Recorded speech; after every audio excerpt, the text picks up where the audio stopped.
Saya menangisnya bukan sedih karena anak saya cacat, bukan.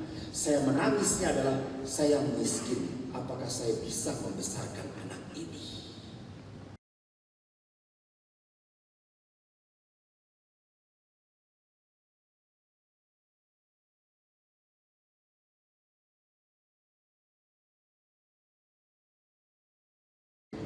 Bapak Ibu, saya diminta berbicara tentang aku dan kau berjalan bersama. Bapak Ibu, sebelum datang kemari saya punya musibah. Kemarin, jarak antara tebing tinggi sampai dengan Kuala Namu itu kurang lebih 50 sekian kilo. Lalu sampai bandara, saya lupa bawa dompet. Saya tidak takut nggak bawa uang karena pastur itu terjamin oleh pastur di Jawa ya, nggak tahu di Makassar. Karena saya kalau di Jawa itu makan di rumah makan belum pernah bayar sendiri, selalu ditraktir. Pokoknya melihat wajah saya, ya itu tadi wajah kasihan. Lalu sampai bandara saya panik karena 1 jam lagi boarding. Saya kalau kembali ke paroki nggak mungkin.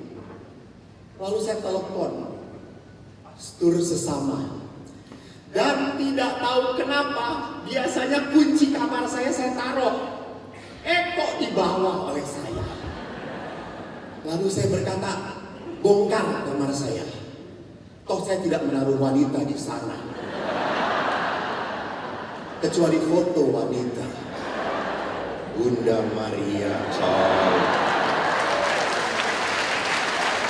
Tolong punya otak yang lurus-lurus sedikit. Lalu cepat mereka bongkar kamar saya. Dan akhirnya 5 menit sebelum pemberangkatan saya baru dapat tiket itu. Dan dengan wajah yang penuh belas kasih saya, Mbak, tolong Mbak, Mbak, Yusuf, sana Pak, cepet-cepet, gitu ya. Akhirnya saya masuk, dan apa yang mau saya katakan, bayangkan, kalau saya sendirian, saya pasti terlambat dan harus beli tiket lagi ke Makassar. Jadi ke Makassar itu bukannya dapat kantau, malah habis duit gitu ya. Jadi di sana saya perlihatkan tidak ada. Ini kok bahan saya tidak ada di sini ya? Kenapa wajah saya terus? Saya tidak suka dengan wajah yang seperti itu. Ada bahan? Tidak ada bahan. Bahannya. Jadi saya mau memperlihatkan bagaimana saya itu membutuhkan orang lain dan dibutuhkan oleh orang lain. Saya tidak pernah bisa sendirian. Menarik. Ada seorang spiritualis yang berkata, kalau Anda punya masalah, bicara dengan orang lain, punya kesedihan, bicara dengan orang lain, kesedihan itu berat atau menjadi ringan? Itu lihat. Tapi kalau Anda punya sukacita, kegembiraan, dibagikan pada orang lain, apakah sukacitanya hilang atau makin bertambah? Itu hebat. Itu lihat. Jadi kita butuh orang lain. Untuk apa? Untuk melipat gandakan kegembiraan dan meringankan penderitaan. Saya reuni kemarin dengan teman-teman saya. Kita sama-sama satu usia, 50. Tapi saya lihat teman-teman yang laki-laki semua keriput gitu ya. Lebih tua gitu ya. Terus teman-teman yang laki-laki tanya sama saya, kok lu hebat lu, kelihatan muda, apa resepnya kok? Jangan kawin.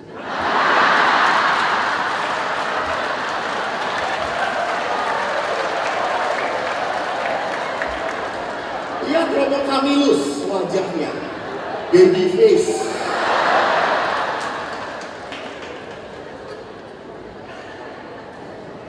Karena laki-laki itu disentak oleh wanita Urat satu di sini. Dipototin nama istrinya. Tapi kalau perempuan tidak akan pernah kelihatan. Kenapa? Ditarik, disetrika, kelihatan perempuan. Bulu mata dikasih extension.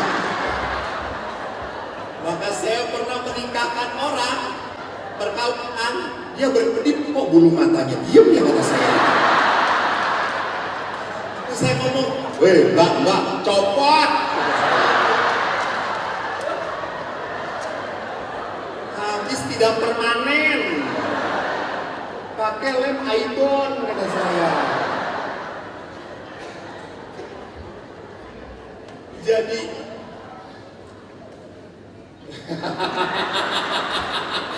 ibu-ibu di depan langsung begini.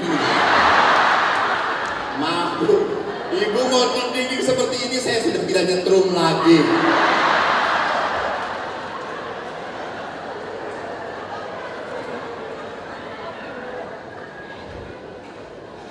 Jadi rupanya Bapak Paus di dalam surat tentang pesan Bapak Suci Hari Komunikasi Sedunia mengatakan, dalam konteks komunikasi dewasa ini yang penuh tantangan, mari kita menemukan kembali hasrat terdalam pribadi manusia yang tidak ingin terpuruk dalam isolasi dan kesendirian. Tidak ada manusia yang mau sendirian, dan ingin bareng. Apakah orang yang senang di gadget, apakah itu adalah orang sendirian? Tidak. Dia update status. Lihat orang update status di mana-mana, bahkan di WC juga. Wajah saya sedang penuh kelegaan.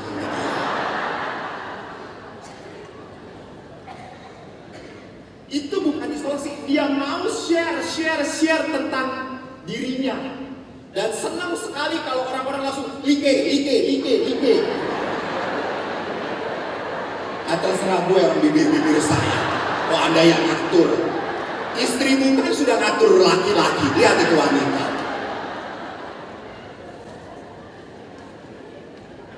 Jadi siapapun orangnya tidak pernah mau bisa sendiri. Tidak. Imam pun sama. Harus dalam komunitas. Kami hidup bersama.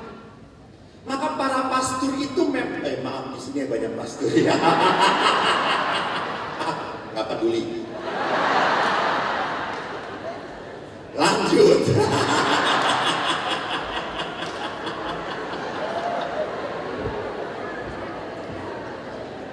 Para pastor pun harus punya kerukunan komunitas dengan teman pastor. Karena kalau tidak rukun dengan teman pastor, ya ganggu rumah tangga orang lain. Apalagi ibu-ibu itu sering ke pastoran Romo.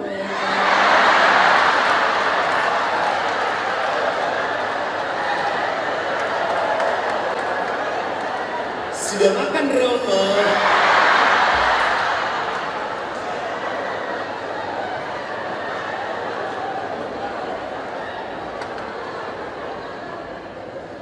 Padahal kalau dengan suaminya nggak pernah kayak gitu. Makan.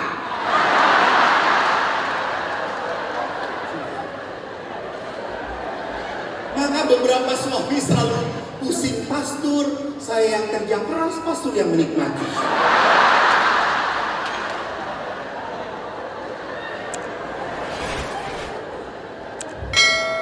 Tapi Bapak Ibu, kenapa para pastor bisa memikat hati wanita? Nah, ini dia. Saya belajar dari pastor senior saya. Anda tahu, saya hidup dengan satu pastor yang usianya sudah 88 tahun waktu itu. Beliau meninggal 92. 88 tahun tetap di biara, tapi tetap umat itu datang nganterin makanan. Cukio, gitu ya, babi kecap, gitu saja. Lalu saya ingin tahu apa sih kehebatan pastor ini. Dia misa aja udah gak jelas. Ya bisa gak jelas pembukaan udah berkat penutup gitu ya. Habis doa syukur agung, salam pembuka lagi gitu ya. Jadi kalau misa error, tetapi umat masih nganterin makanan, itu berarti kan saya lihat tiba-tiba ada satu tamu bawa makanan ayam kodok. Anda tahu ayam kodok? Ya bawa. Lalu si pastor ini saya lihat dari belakang. Saya lihat ibu-ibunya maaf. Saya adalah pastor yang jujur apa adanya. Ibu itu di mana-mana bergelambir. Lalu si pastor, ibu, langsing sekarang. Romo bisa aja.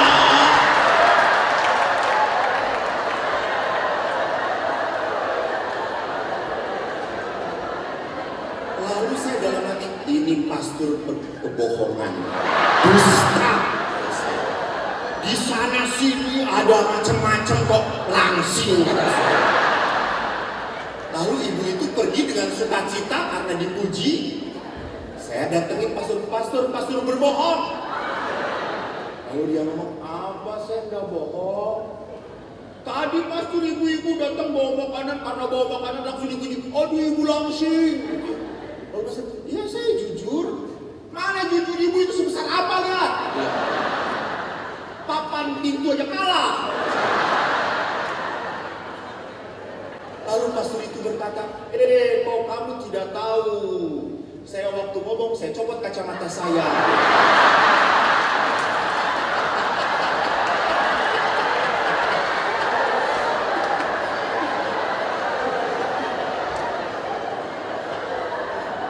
Jadi bapak-bapak, kalau mau memuji istri, merem aja lebih baik.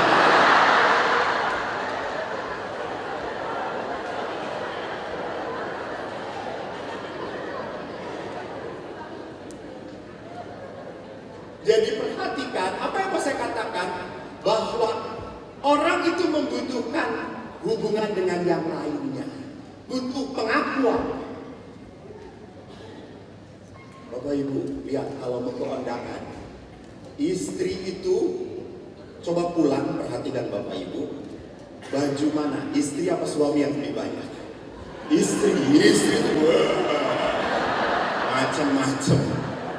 Dari yang ada buntutnya lah, ada sayapnya lah. Dan perempuan itu kalau mau kondangan lama banget semua ditempelin. Suami baju tetap sama, batik lagi.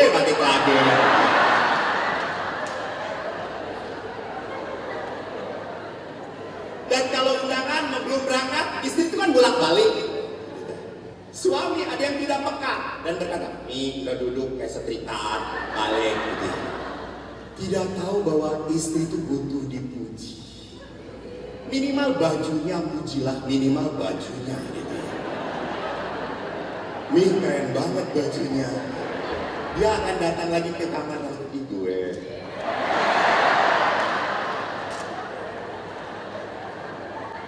Butuh orang lain yang mengakui keberadaannya. Jadi di situ dikatakan bahwa orang tidak pernah bisa sendirian. Maka lihat di dalam surat Amoris Laetitia, Bapak Paulus mengatakan, sayangnya kita sering kali memperlakukan relasi yang afektif, yang harusnya penuh hati, seperti kita memperlakukan barang. Semua bisa dibuang, setiap orang bisa memakai, lalu buang, mengambil, rusak, manfaatkan, diperes, lalu selamat tinggal. Apa maksudnya? Perhatikan. Saya pernah ada seorang perempuan, ibu-ibu. Ibu-ibu kan kalau dekat pastor tidak tahan, selalu konsultasi.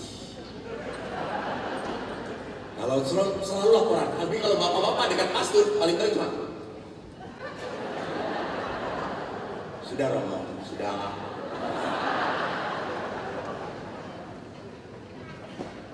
Lalu ibu-ibu ini berkata, pastor, saya kerja di perusahaan pastor. Di perusahaan ini sangat jelas sekali pastor. Kalau dia kerja baik, dapat bonus. Terus naik tingkat.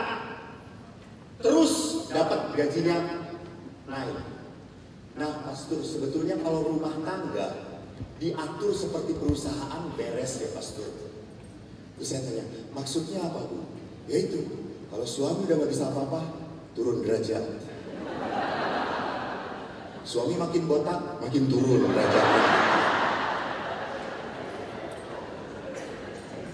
Jadi lihat, dia mau memperlakukan pasangannya sesuai dengan fungsinya.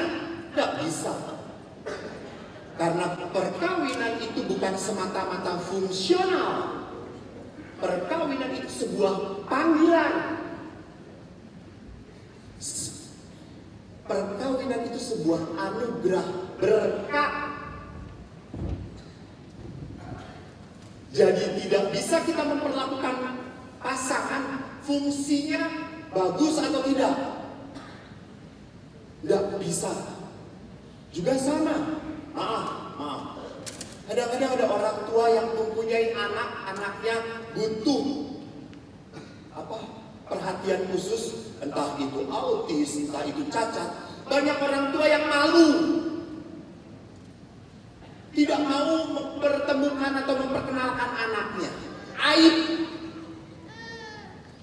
Sebelum saya berangkat ke sini, saya mengunjungi seorang anak yang kena hidrosefalus. Dan anak ini hanya diam begini. Miskin, maka kami membawa sumbangan dari paroki.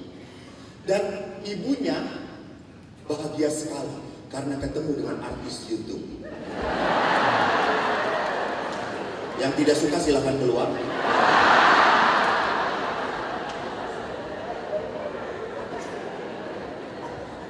Lalu waktu itu saya tanya, Bu, bagaimana waktu menghadapi kelahiran anak yang cacat ini? Dan ibu itu cerita, Pastor, saya waktu diberitahu dan diperlihatkan anak saya yang kepalanya besar, saya tersenyum. Saya tidak mau menangis di depan anak saya. Tetapi setelah suster membawa pulang keluar, dimasukkan ke dalam inkubator, saya menangis, Pastor. Saya menangisnya bukan sedih karena anak saya cacat, bukan. Saya menangisnya adalah saya miskin. Apakah saya bisa membesarkan anak ini? Karena pasti butuh biaya banyak. Tapi Pastor, sejak anak ini lahir, saya berkata, nyawa saya pun akan saya berikan untuk dia. Ini seorang ibu. Ini seorang ibu yang melihat anugerah di balik peristiwa yang menyakitkan. Jadi dia tidak melihat anak ini sebagai aset fungsi. Gua kasih lu, nanti kalau lu besar, tolong orang tua kamu dirawat. Tidak. Jadi di sana diperlihatkan bahwa dia memperlakukan anaknya tidak secara materialis, tapi sungguh punya afeksi, punya hati. Nah, oleh karena itu mari kita kembali kepada apa yang ditulis di dalam kitab suci. Karena ini rekoleksi. Ini rekoleksi atau bukan? Rekoleksi. Ada yang bawa kitab suci?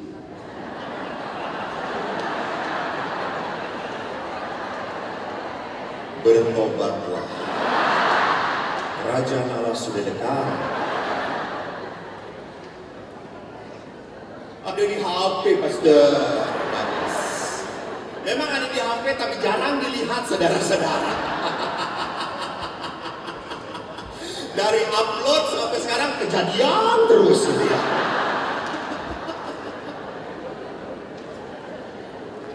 Baik. Saya juga kadang-kadang suka sedih kalau disuruh memberi rekoleksi umat itu sedih. Kenapa? Belum tentu gue udah rekoleksi habis-habisan kayak gini, pulang-pulang tobat. Saya memberi retret sudah 25 tahun dengan anak-anak SD sampai orang tua. Saya dengan anak-anak SD kalau memberi retret senang. Paling gampang membuat mereka menangis. Benar, anak SD gampang. Masuk ke kapel, saya matikan semua. Cuma lilin besar. Lalu saya nyanyikan, saya putar lagu Di doa ibuku. Langsung ada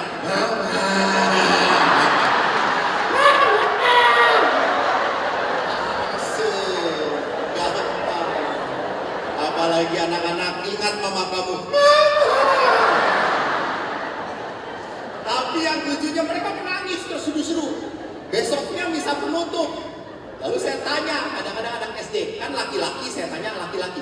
Biasanya kan laki-laki otaknya kosong gitu ya.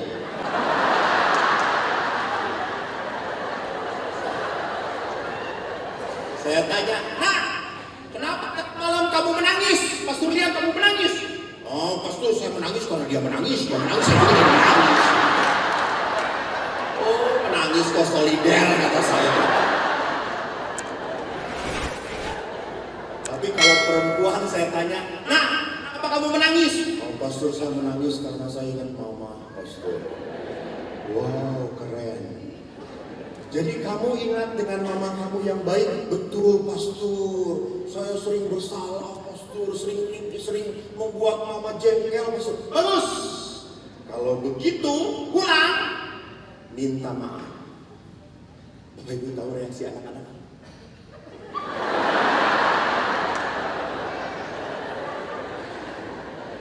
Woi, kamu kan sedih, menyesal. Kamu pulang minta maaf. Kenapa? Malu. Mama juga kalau salah gak pernah minta maaf.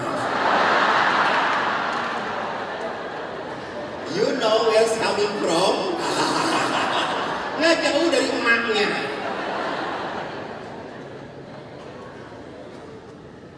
Maka sekarang mari kita lihat apa yang tertulis di dalam kitab Kejadian. Yang tidak bisa di belakang. Di belakang, maaf ya, kalau Anda tidak bisa melihat, Anda bayarnya setengah sih.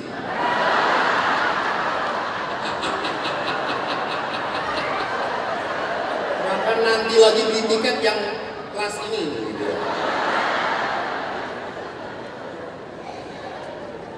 Kejadian bab 2 ayat 18 sampai 25. Tuhan Allah berfirman, "Tidak baik kalau manusia itu seorang diri saja. Aku akan menjadikan penolong baginya yang sepadan dengan dia."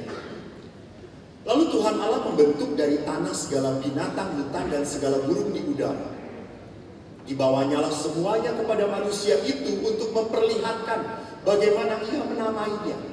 Dan seperti nama yang diberikan manusia itu kepada tiap-tiap makhluk yang hidup, demikianlah nanti nama makhluk itu. Manusia itu memberi nama kepada segala ternak, kepada burung di udara, dan kepada segala binatang hutan. Tetapi baginya sendiri, ia tidak menjumpai penolong yang sepadan dengan dia. Lalu Tuhan Allah membuat manusia itu tidur nyenyak. Ketika ia tidur, Tuhan Allah mengambil salah satu rusuk daripadanya, lalu menutup tempat itu dengan daging. Dan dari rusuk yang diambil Tuhan Allah dari manusia itu, dibangunnyalah seorang perempuan, lalu dibawanya kepada manusia itu. Lalu berkatalah manusia itu, "Inilah dia, tulang dari tulangku dan daging dari dagingku. Ia akan dinamai perempuan, sebab ia diambil dari laki-laki. Sebab itu seorang laki-laki akan meninggalkan ayahnya dan ibunya dan bersatu dengan istrinya, sehingga keduanya menjadi satu daging. Mereka keduanya telanjang, manusia dan istrinya, tetapi mereka tidak merasa malu." Demikianlah sabda Tuhan. Syukur kepada Allah. Bapak Paus Fransiskus memberi komentar di dalam Amoris Laetitia. Dia memberi komentar seperti ini. Saya harus mendekat ya. Pertama-tama, komentar Bapak Paus, kita melihat laki-laki yang sangat ingin mencari penolong yang sepadan baginya, yang mampu mengusir kesendiriannya yang menggelisahkannya, dan yang tidak dapat ditenangkan oleh kedekatan dengan binatang-binatang dan seluruh ciptaan. Jadi lihat, manusia itu tidak sederajat dengan hewan piaraan. Walaupun kadang-kadang sekarang itu manusia suka aneh. Punya anjing, makan sama anjing, suapan dengan anjing, tidur dengan anjing. Yang suami terusir, tidur dengan pembantu. Just kidding. sensor sedikit ya. Jadi seringkali memperlakukan hewan peliharaan lebih mulia daripada pasangannya. Disayang-sayang. Sampai ada sebuah cerita di Australia, lucu sekali. Teman saya tugas di Australia, lalu dia kalau siang kan ada take nap, tidur siang, meditasi di atas ranjang. Sekitar jam 2 siang, tiba-tiba jam 2 siang, ada tante-tante datang ke pasturan. Ngebel. Anda tahu tuh tante-tante, kalau ngebel seperti sarang klakson.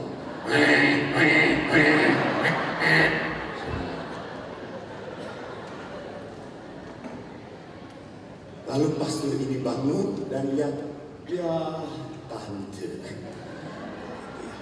Tapi karena dia pasti kalau tidak dikunjungi ngebel terus, datanglah pastor itu. Dia bukakan, halo tante. Pastor, tolong pastor. Ada apa? Tolong doakan pastor. Pastor itu, oke. Apa siapa? Tante siapa? Anjing saya pastor.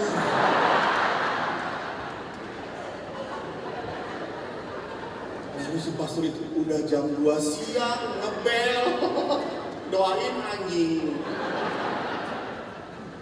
Lalu pastor ini berkata, ibu, gereja Katolik tidak terima doa untuk anjing. Lalu saking jengkelnya pastor, karena gereja itu dekat dengan gereja Kristen, dia mengatakan, itu di gereja sana pasti didoakan anjing. Oh, jadi di sini tidak bisa didoakan ya pastor? Tidak. Lalu kemana? Kesana. Lalu sibuk. Sudah pastor, saya ke gereja situ ya. Ya. Pas pergi, ibu itu balik. Pastor. Malah sibuk. Pastor, kalau nanti minta didoakan di gereja sana, stipendiumnya $500 cukup gak pastor? Lalu pastornya, ngomong dong anjingnya Katolik.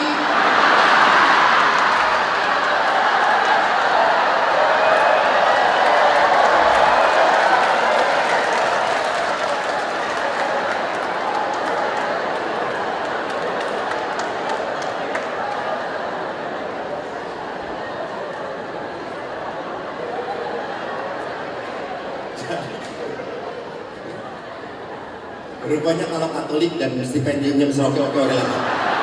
Istilah bahasa Jermannya Cincai lah.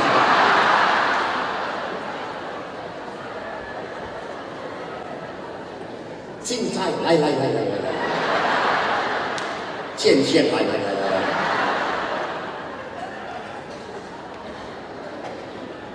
Jadi Bapak Paulus mengatakan bahwa manusia hanya bisa mendapatkan teman yang sederajat, itu manusia, bukan binatang. Nah, sekarang mari kita lihat, ini pindah-pindah pusing aku. Baru rekoleksi sekarang sudah dibuat pening. Tadi di sana, sekarang di sini.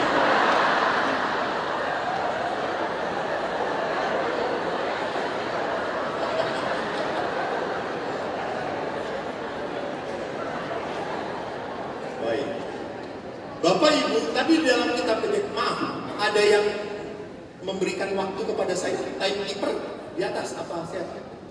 Tolong nanti saya diberitahu berapa menit lagi ya. Tidak ada timer.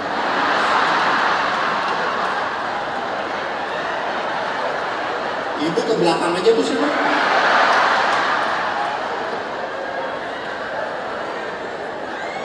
Tolong panitia pinjam helm.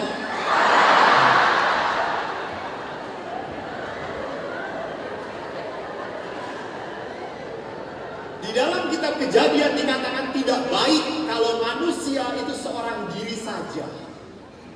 Aku akan menjadikan penolong baginya yang sepadan. Ingat, bahasa di dalam kitab suci penolong, bukan pembantu,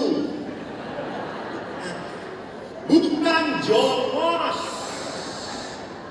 Saya suka jengkel kadang-kadang kalau lihat bapak-bapak yang nih minum, nih kopi ambilin, gunting, sapu.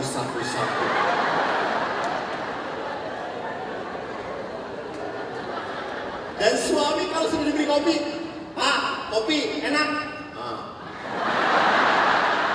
Mau minum kopi? Ke sana? Bu, besok ngomong, Pak, nih.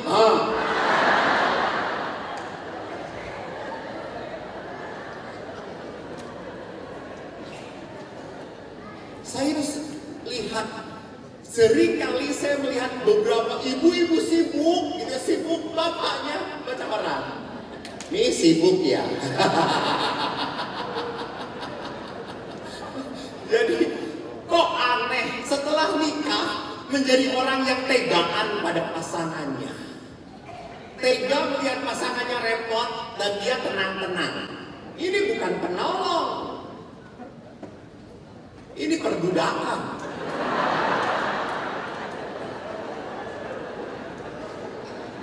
Dan dikatakan tidak hanya penolong.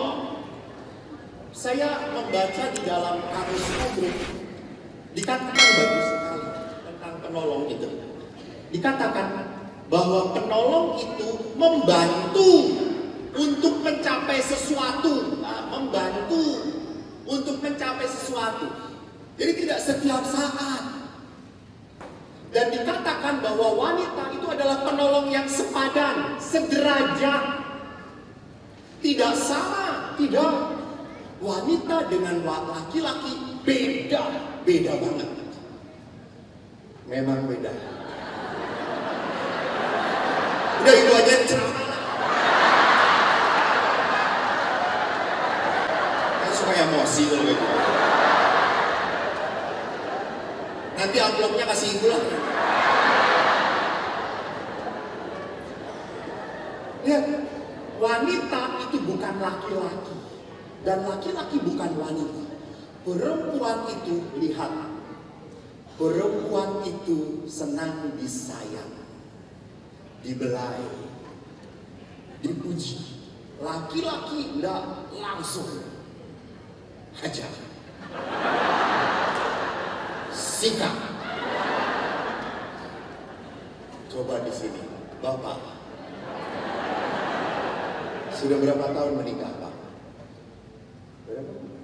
32. Setuju? 32 tahun. Maaf Pak, saya mau tanya, apakah Bapak hafal dalaman istri nomor berapa? Ya nggak perlu ngasih tahu nomornya, cuma tinggal gini aja. Saya juga tidak mau tahu, Tuhan Yesus.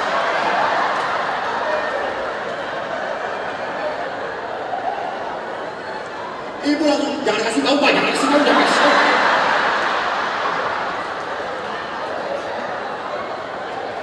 Bu, maaf. Saya hanya mau mengatakan pria tidak pernah mengenal nomor suami istri. Pria selalu fisik. Bagaimana Pak? Dulu segini, sekarang segini. Fisik. Tapi perempuan pasti tahu nomornya suami. Betul atau tidak? Siapa yang beli celana dalam suami? Istri. Siapa yang beli celana dalam untuk pastor?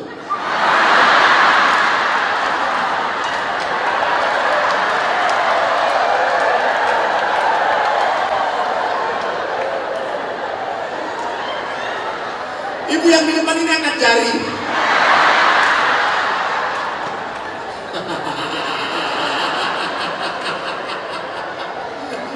Romo Samuel korbannya. Saya ingat suatu saat saya ulang tahun. Ada encim-encim, ada tahu encim-encim. Pakai encim-encim kan selalu pakai apa? Kain dengan baju yang renda-renda itu. Saya ulang tahun, Cim itu datang, Romo, ini hadiah. Apa Cim? Hadiah kok, pasti Romo senang. Lalu kita nyanyi ulang tahun, happy birthday, sudah nyanyi ulang tahun. Lalu si Cim itu ngomong, Romo dibuka tuh, Romo dibuka. Saya kan harus menghargai orang tua. Saya karena begitu menghargai orang tua, saya buka dan isinya celana dalam. Lalu si Jim itu ngomong, Romo kan senang yang anti selip.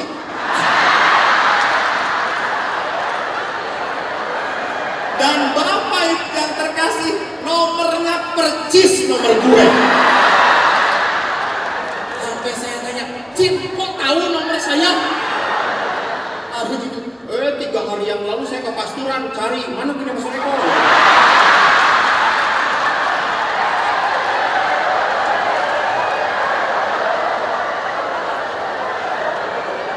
Lalu saya tanya, lah kok hafal?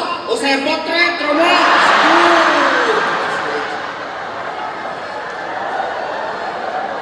Lalu saya ngomong, Cip tolong jangan dijadikan PP ya. Ini lihat, wanita dengan pria beda. Pria itu keras, gagah. Wanita itu lembut tapi kuat. Wanita itu kalau dikatakan tidak, jangan harap pergi. Nah, ngotot. Kalau pria enggak, oh ya sudah.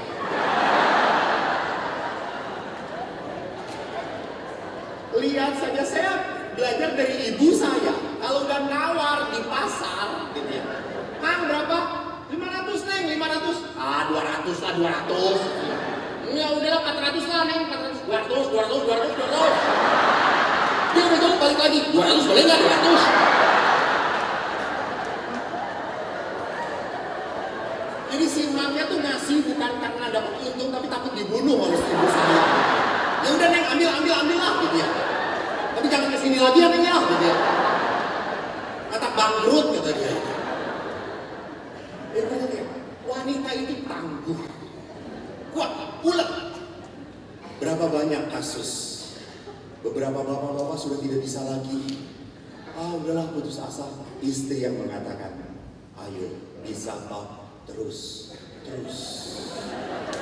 Betul atau tidak? Tepuk tangan untuk wanita.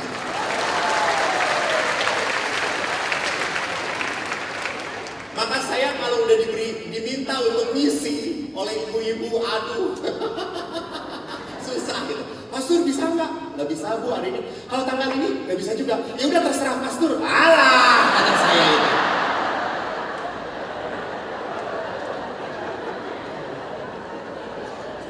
Kalau dengan bapak-bapak nggak bisa Pak, nggak bisa. Oh ya sudah Pastor. Lain waktu, amin. Tenang hatiku. Gitu ya. Itulah sebabnya Yesus di dalam perumpamaan janda yang mengetuk, perempuan, nggak ada duda yang mengetuk.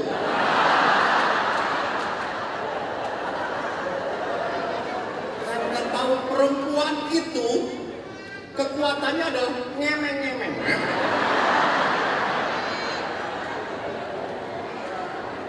Tuh, tanya pada para pastor, kalau perempuan kumpul, apakah tenang? Semua dibahas, dari harga terasi sampai Jokowi.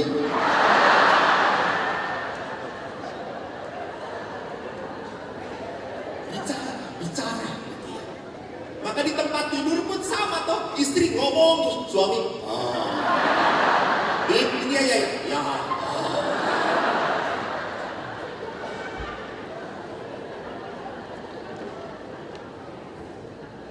Jadi mari kita perhatikan bahwa saya harus jelas. Perempuan dan laki-laki itu sederajat dan komplementer, saling melengkapi. Saya lihat kalau bapak-bapak pulang, ayah saya kalau pulang, ibu itu sudah selalu menyiapkan nas gitel, teh nas gitel, teh panas legi kental. Bapak itu sebelum apa-apa, ibu itu sudah menyediakan satu apa? Satu teko.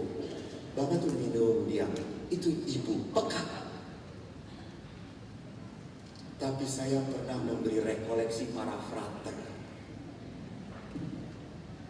Seharian ngomong, aqua pun gak dikasih.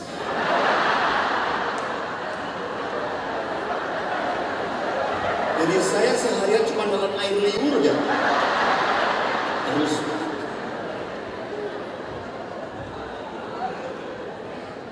coba suami istri kalau pergi rekreasi di mana Makassar, satu lagi kata mana? Hah? Bukan Marino, Toraja. Anda ke Toraja pakai mobil pribadi, suami yang nyetir. Siapa yang menyiapkan segala-galanya kalau bukan istri? Suami itu terima jadi. Mah, jeruk ada. Dan sudah dikupas bersih. Mah, roti. Mah, minum.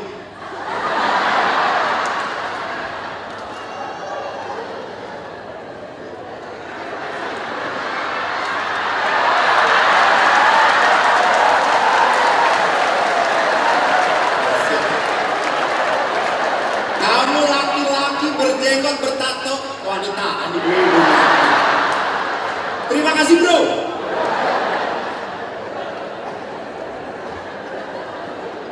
Saya mau ngomong apa tadi ya gara-gara?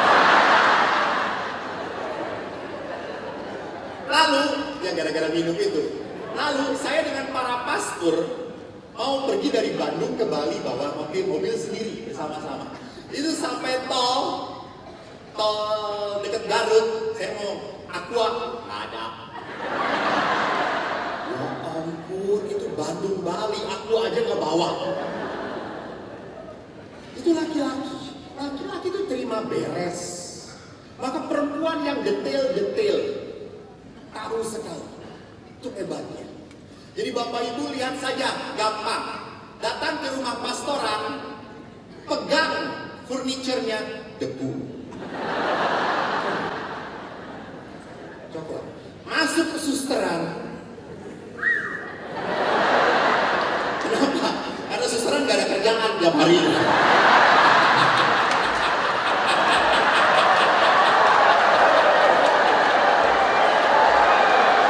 Gak ada suster dong, gak ada suster. Ada suster. Bukan di sini maksudnya.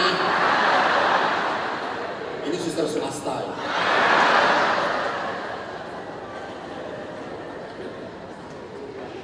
Lalu yang harus kita lihat tidak hanya penolong yang sepadan, tadi dikatakan juga bahwa wanita itu diberikan oleh Tuhan anugerah. Jadi ini kenapa sih? Jadi hakikat manusia diciptakan adalah untuk menjadi anugerah, berkat. Saya banyak memberkati orang lain, maka orang lain itu akan menjadi bahagia. Maka saya bisa melihat mana orang yang hidupnya jadi anugerah atau tidak, ukurannya gampang. Pas meninggal banyak gak yang datang. Benar. Kalau pas meninggal banyak yang datang, orang ini memang sudah menjadi anugerah indah. Banyak orang merasa kehilangan. Tapi kalau pas meninggal cuma Pastor Paroki yang datang, ada sesuatu. Orang ini pergi pun tidak ada orang yang merasa kehilangan. Tidak ada orang yang merasa bersedih. Karena dia tidak pernah memberi manfaat untuk orang lain. Atau lihat juga, pertanyaan saya ibu-ibu, bagi ibu-ibu yang tinggal di rumah. Kalau mendengar suara entah itu motor atau mobil suami datang, apakah perasaan Anda semakin gelisah? Ya, datang. Bahkan beberapa ibu-ibu di Bandung mengatakan, ya si borok kokok itu datang lagi.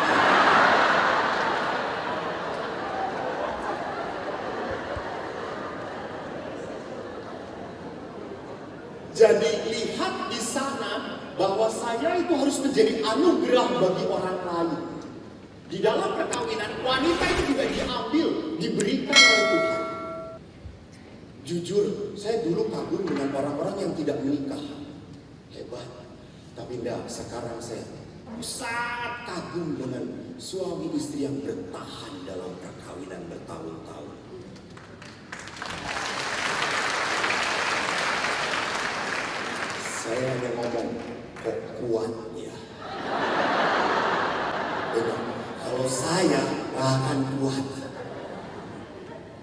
Perempuan itu kan menariknya cuma sejenak toh. Dipandang makin lama, haus.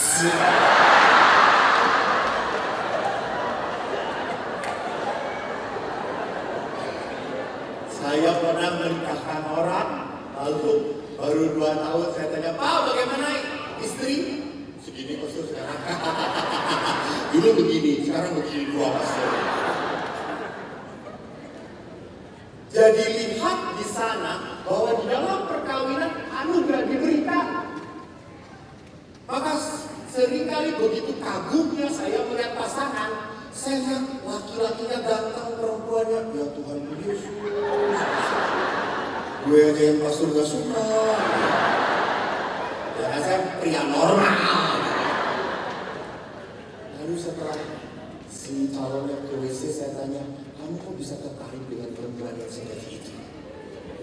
Pastor tidak melihat yang saya lihat.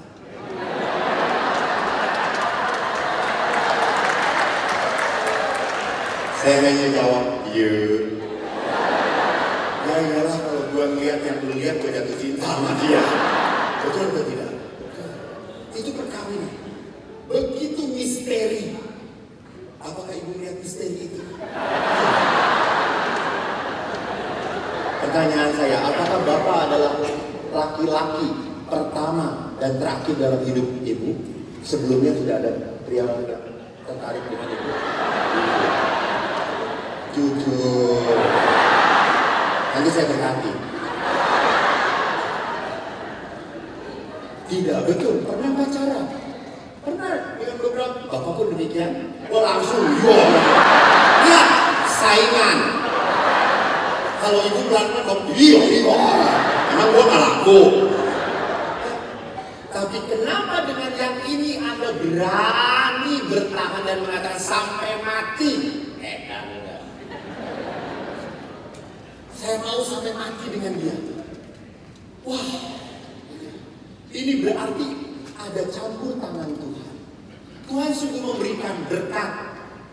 Bahwa kau diberkati oleh Tuhan lewat pasangan ini. Lihat. Jadi kalau engkau lari dari pasanganmu, maka berkat Allah pun, saya tidak mengatakan hilang. Emang ibu Tuhan Allah.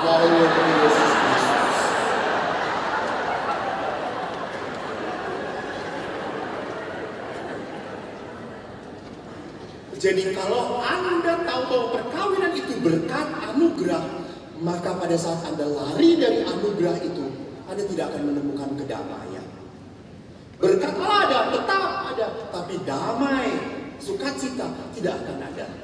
Rasakan. Saya pernah memberi retret dengan jubah seperti ini lengkap. Tiba-tiba ada anak SD mendekati saya. Lalu dia kagum lihat jubah saya. Pastor, ya, pastor ini gembala di gereja Katolik ya? Ya, saya Kristen pastor. Saya punya bapak pendeta. Oh, pastor hebat ya.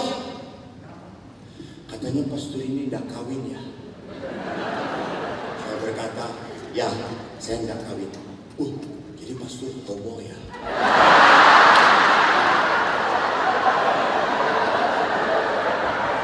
Pastor Samuel jangan tunduk, biasa aja.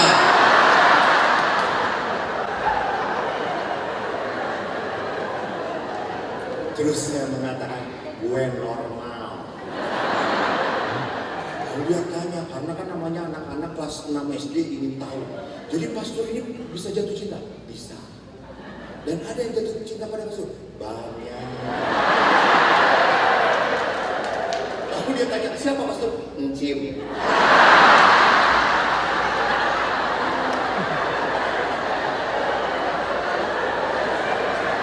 Anda tahu kalau saya ceramah dimanapun cincin semuanya.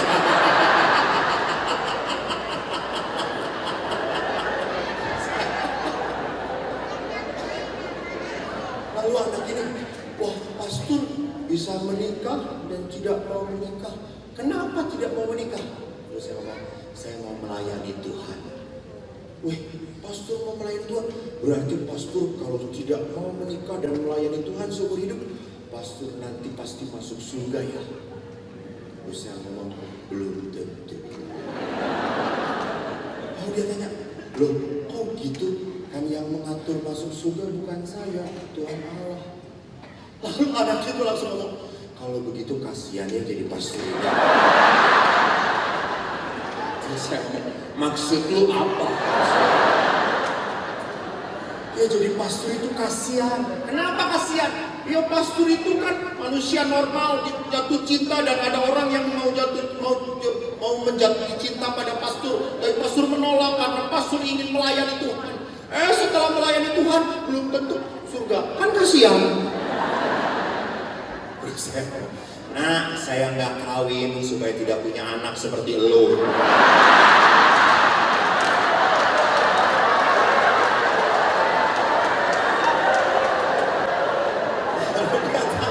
Emang saya kenapa pastor? Nyebelin kata saya.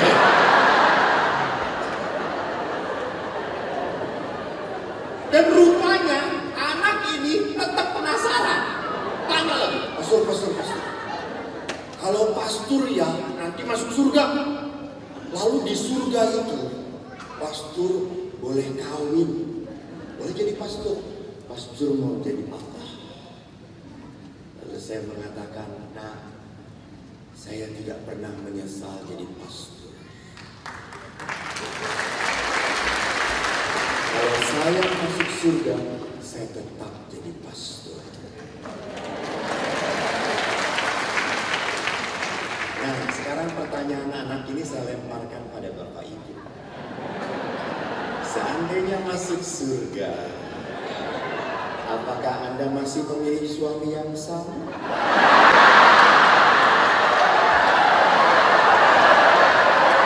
Jawab. Yudas Iskariot.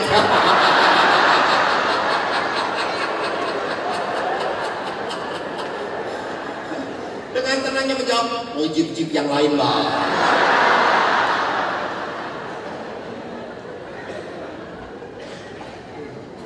Coba sekarang yang pasangan suami istri, ayo tanya.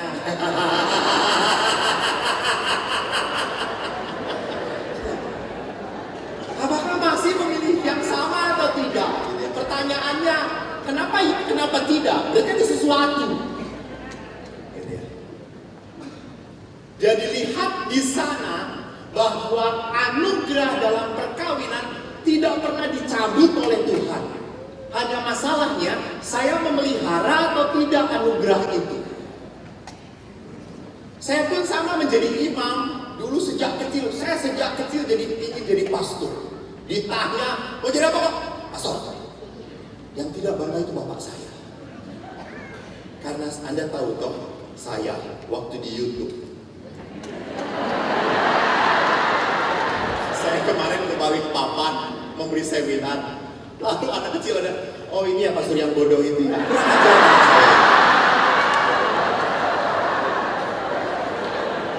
Lalu saya kan tidak mau kalah dengan anak itu. Gue bodoh tapi terkenal bro. Saya bodoh. Sampai ayah saya itu ngomong, jangan jadi pastor nanti memalukan umat Katolik. Bodoh mau jadi pastor. Dan saya tetap, saya mau jadi pastor. Bodoh, jangan jadi pastor. Udah jadi prodiakon. Enggak, saya mau jadi pastor. Bodoh. Lalu akhirnya saya jengkel. Biarin nanti kalau Eko sudah jadi pastor khusus untuk orang-orang bodoh. Dan Tuhan mendengar doa saya.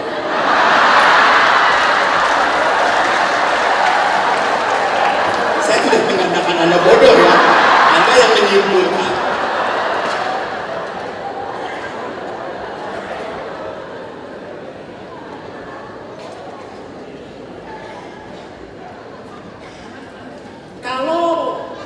Kitab suci mengatakan seperti itu.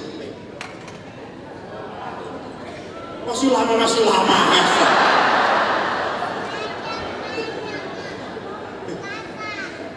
Esa udah diem.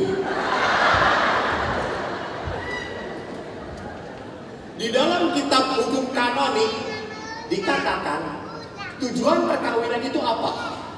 Dalam kanon 1055 dikatakan perjanjian perkawinan dengan mana pria dan wanita membentuk antara mereka kebersamaan seluruh hidup, dari sifat kodratnya terarah pada kesejahteraan suami istri, serta pada kelahiran dan pendidikan.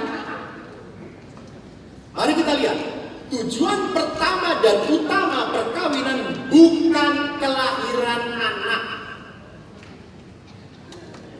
Jadi tujuan pertama dalam perkawinan adalah saling menyejahterakan. Saya tahu kalau sejahtera itu berarti tahu sekali apa yang disukai oleh pasangan saya. Dan apa yang membuat tersinggung pasangan saya. Itu menyejahterakan. Jadi kalau tahu ini menyinggung pasangan saya tidak akan ngomong menyakiti dia. Nah, kalau saya tahu dia suka, saya bawakan. Menyejahterakan. Di pasturan pun, karena saya dididik oleh ibu saya. Ibu saya sangat baik sekali. Ibu tuh kalau pulang kerja selalu bawa oleh-oleh. Jadi anaknya 4, kalau bawa tahu 4. Dan karena Eko nomor 1, Eko yang duluan, Eko yang besar. Adik-adik yang kecil-kecil. Kenapa? Adik saya protes, kenapa kakak besar? Karena nomor 1, paling besar. Dan rupanya karena ibu tuh kalau kemana-mana bawa oleh-oleh, saya pun sama. Kalau pergi dari mana-mana bawa oleh-oleh. Dari Makassar ini belum ada yang menawarkan. Maaf, ini saya bukan laporan, cuma curhat saja.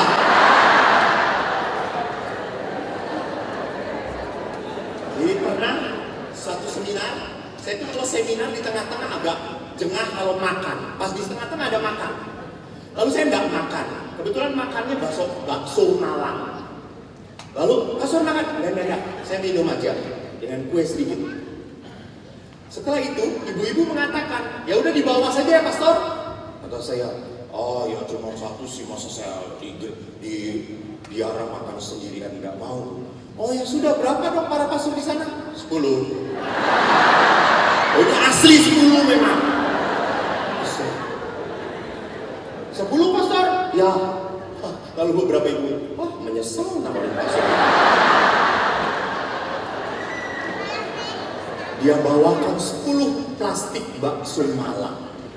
Kan saya seminar malam. Saya pergi kalau seminar pakai motor. Dibawa di rangsel saya, panas-panas di sini. Sampai rumah jam 11 malam. Ada tahu turun, semua sudah pada masuk kamar. Tapi saya pintar, saya gedor. Bakso. Dan semua bangun saudara-saudara. Coba kalau saya gedor, Rosario. Mereka langsung tidur.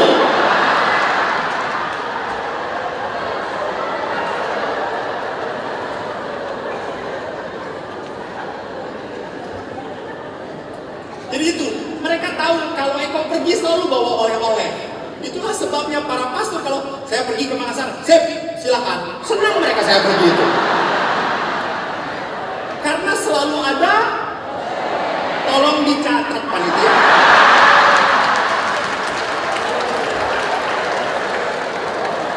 Bapak Ibu menyejahterakan pasangannya, saya harus menyejahterakan para pastor. Kalau dari Makassar saya tidak bawa apa-apa, sudah tidak ada exit permit lagi, coy. Menyejahterakan. Saya tahu apa yang menjadi kesenangan para pastor. Lihat di sana. Pernah saya memberi seminar, lalu saya tuh ngomong pada bapak-bapak, Pak, tolonglah senangkan pasangan.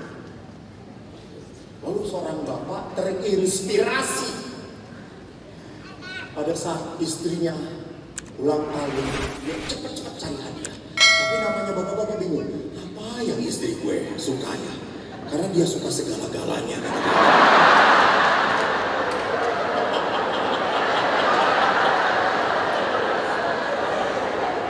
Tapi lagi kata pastor yang paling, wah dia tahu. Ya, gua tahu. Lalu dia cari, langsung, Pak, cari yang paling besar. Dibungkus rapat. Emang kenapa, Pak? Mau kasih surprise untuk istri terkasih. Oke, Pak. Diraput. Lalu dia pulang. Gak biasanya dia ngebel. Biasanya kan langsung masuk dia ngebel. Ting-tong. Istrinya langsung buat, apaan sih ngebel-ngebel? Ini jam berapa? Terlambat. Lalu istrinya, suaminya, Ma, happy birthday ya. Ih, Papa.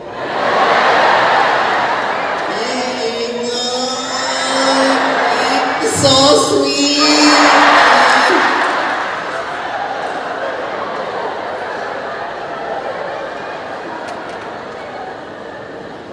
Lalu dikasihkan, Mam, ini hadiah untuk Mami. Mami pasti suka banget. Ih, Mami. Nanti malam mau apa sih?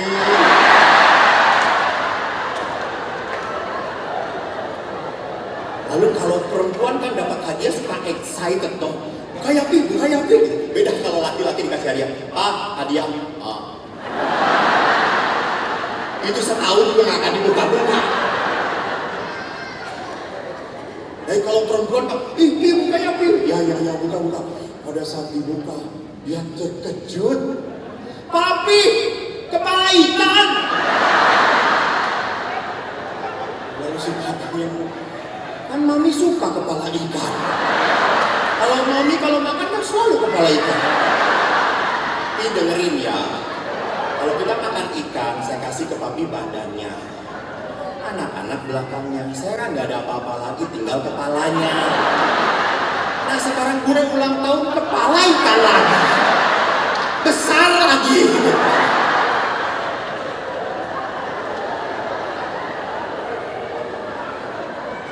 Jadi Bapak Ibu yang terkasih, ingat, kita tidak pernah bisa mengerti wanita. Wanita menangis belum tentu bersedih. Betul atau tidak? Betul. Mungkin juga terharu. Dan wanita tertawa belum tentu bahagia. Ini beberapa tertawaannya untuk menutupi penderitaan hidup. Kenapa saya tidak pernah punya suami seperti yang digambarkan pastor ya?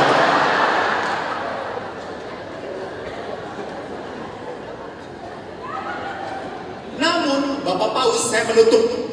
Ya, yang 7. Saya menutup. Bapak Paus mengatakan makna kesatuan, panggilan untuk bertumbuh dalam kasih tadi, saling menyejahterakan, seringkali dibayang-bayangi desakan yang nyaris eksklusif pada tugas prokreasi. Jadi apa maksud Bapak Paus di dalam tulisan itu? Paus sering mengatakan bahwa ada keluarga-keluarga yang tidak dianugerahi anak, lalu merasa bahwa perkawinannya tidak berguna lagi. Ngapain saya bertahan menikah kalau tidak punya keturunan? Ini salah karena menomorsatukan apa yang menjadi nomor 2. Karena anak itu anugerah, tidak bisa dipaksakan oleh Tuhan, kepada Tuhan. Tidak bisa. Dan anak itu bukan hak, bukan otomatis. Tidak. Terserah Tuhan. Anugerah. Jadi Bapak Paus mengatakan, jangan sampai ketidakberadaan anak menghilangkan kesejahteraan hidup berkeluarga. Karena sekali lagi, anugerah perkawinan adalah saling menyejahterakan. Itu yang pertama. Baru yang kedua, anak. Bapak Ibu kemarin bertemu dengan Bapak Paus, Uskup Bandung, Monsinyur Antonius Subianto Benyamin. Itu satu angkatan dengan saya. Cuma kita beda nasib.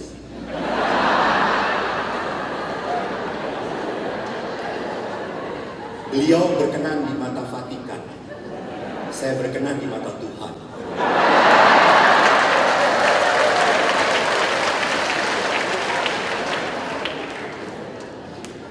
SD sama-sama. SMP saya pisah 3 tahun. SMA, seminari sama-sama. Kuliah, Fakultas Filsafat sama. Beliau OSC. Dan saya kagum dengan dia itu. Kenapa? Dia pintar banget. Dia itu kalau belajar, saya tahu belajar itu cuma kayak gini. Ini cara belajarnya dia.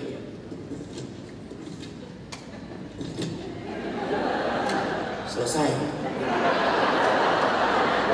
Terus, Dan saya kan penasaran, saya ambil bukunya, saya tanya.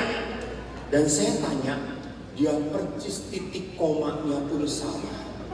Ngomongnya, sampai saya ngomong, lu kayak mesin fotokopi ya. Lalu saya ngomong, gue cobain. Lalu saya cobain gaya dia belajar.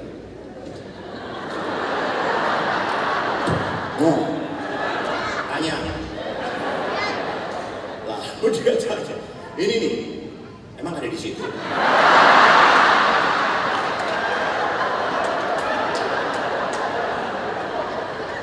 Saya kagum pinternya.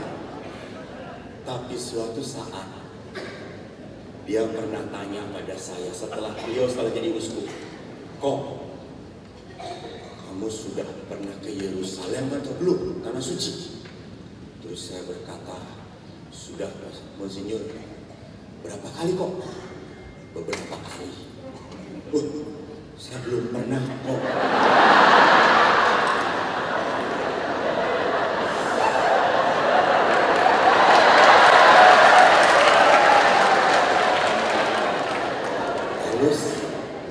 Monsinyur, saya kembali tanya, Monsinyur, pernah ke Vatikan belum? Oh ya, sering ke Vatikan.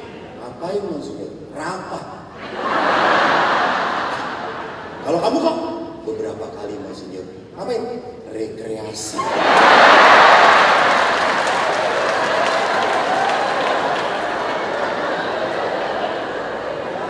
Dia boleh pinter, gue boleh lebih beruntung. Amin Tuhan.